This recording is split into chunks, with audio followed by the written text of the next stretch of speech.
Joining me this morning is Dr. Stephen Curran, an education expert, and we are going to be talking about SEND, Special Educational Needs and Disabilities. And we've learnt recently that the share of children receiving support for special education needs and disabilities has nearly doubled in a decade. Spending is set to reach 21 billion by 2029. And to compare with that, we have a defence budget of around 60 billion. This is an extraordinary rise. We are spending too much on SEND children, aren't we, Dr. Curran? Okay, well, firstly, there is now more awareness of conditions. People are recognising ADHD, attention deficit hyperactivity disorder, more readily. We're seeing more understanding of autism. But I think what's happened is that level of awareness has also led to probably an overdiagnosis. And even people like Lorna Wing, who is a psychologist, is now rowing back on what she originally identified as the autism spectrum, where she was saying that, now she's beginning to say that perhaps a lot more people are on this spectrum, and the difficulty is, defining what autism is more clearly. Now, I'm not a psychologist, I'm an educationalist, but I have had quite a lot of experience with special needs children because I spent some years doing that kind of work in pupil referral units and in schools. And I do think now the level of awareness has produced overdiagnosis.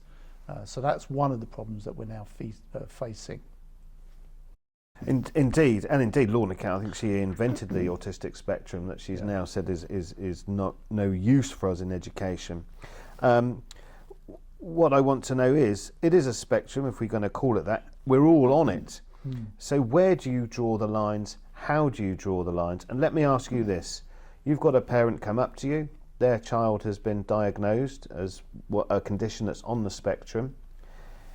Their child is not as badly as affected as most. How do you tell that parent that funding's going to be withdrawn because your child is not autistic enough? The problem is that there actually aren't that many proper diagnoses of these conditions, because there are very few educational psychologists, trained educational psychologists, who can actually identify this. So these are diagnoses which are coming from schools and SENCOs, special need people in schools, but they're not necessarily tested at the level of an educational psychologist or a paediatrician who would diagnose some of these things medically, and those to get. So I think we're not seeing proper diagnoses of these things because there just aren't enough of these people to do it. You're an experienced classroom teacher. Yeah.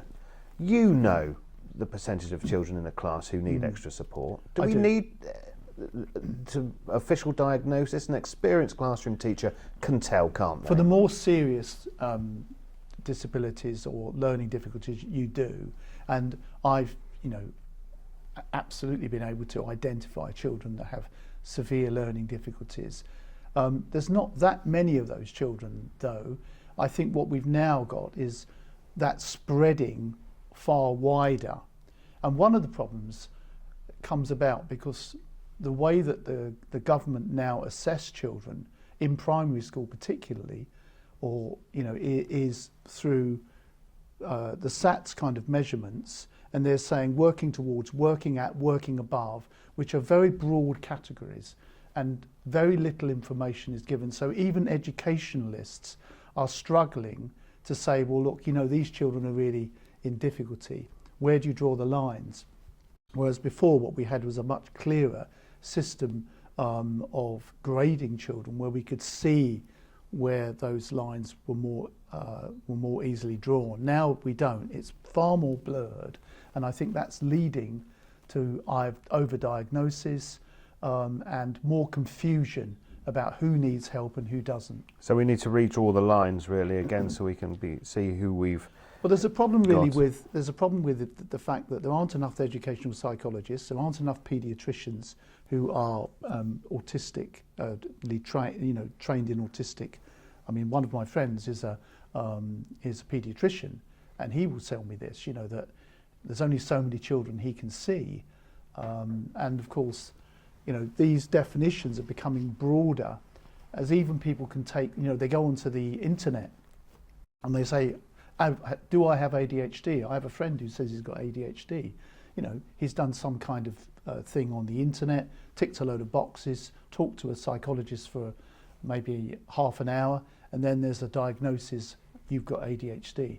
I mean, some of these things have been popularised, and I think we are now, you know, in a difficult situation. And also, there are parents, very articulate parents, who can argue that their children should have extra help. Parents that perhaps are not quite so articulate or able to explain that to people perhaps don't get the services that other people get. That's another worry, I think, in the system. Yeah, sharp-elbowed parents we know about. They want their children to be diagnosed because they will get the extra funding. We can't go on like this, can we? 16... Well, can I just talk a little bit about funding as well? Go on.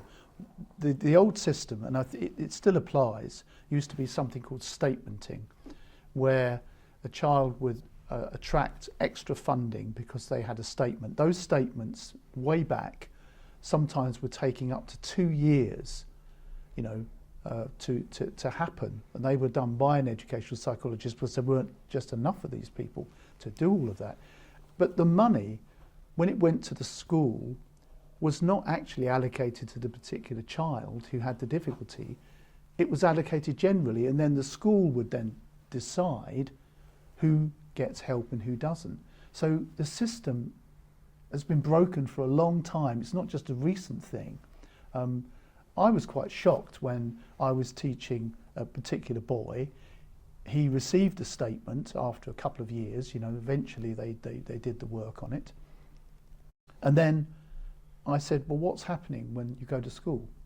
He was getting 20 minutes a week of extra help because the money was being used for other things. It was being spread out. So his statement, all of that time and all of that work was done. And, you know, if you go to an educational psychologist privately, it will cost you £700. Again, you know, there are parents doing it privately because through the state, it just takes so long for anything to happen. Yeah, the incentivations are wrong there, aren't they? Because you're paying £700 to a private educator who can diagnose these things. They're more likely to diagnose you because you've just given them £700. So it's not ideal. I accept that. I would say I would be careful with that because an educational psychologist are highly trained, and I've always respected their decisions. You know, the ones that I've been involved in recommending a parent goes to an educational psychologist, and we've got a number of people that we trust, and you know, what comes back is a 33-page report. Yeah, and it's very, very detailed because they've used so many tests, and I do believe what they say. The problem is that how many children really have these proper reports? Well, let me just put something to you. We haven't got enough educational psychologists to make the diagnosis. No. Diagnoses take years, which means that they can't be addressed early in a child's life when it would have more effect and would last longer. Yep. Let me just put this to you. We need to return to stigma.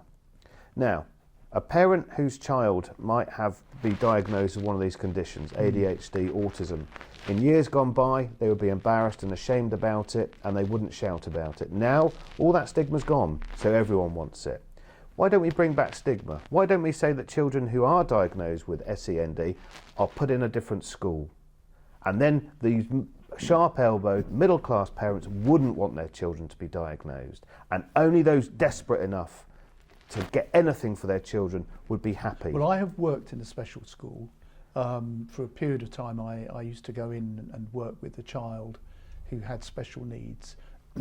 There is a need for special schools, but the vast majority of children, to be honest, and I wouldn't want to stigmatise them, the vast majority of children can learn in the normal classroom setting with a bit of extra support. So there is a clear distinction there.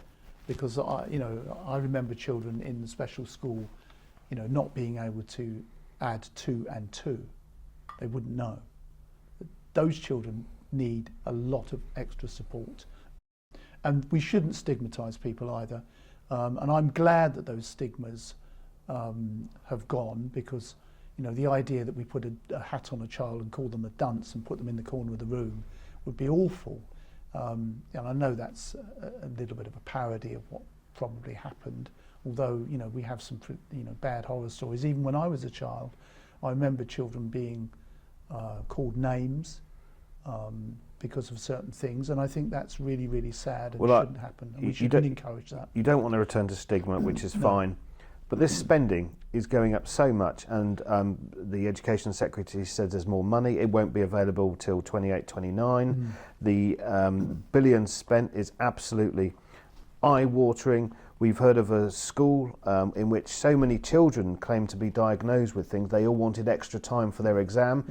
And the school just said, well, we'll give extra time to everyone. It's not helping, is it? And there's no solution in sight. But what you would say, if I can summarise, is we need more educational psychologists, and we need them to make diagnosis when the children are as young as possible, and then the interventions can start then. Yes. And that is broadly... And also, we need clearer I'm an educationalist, so I can assess a child.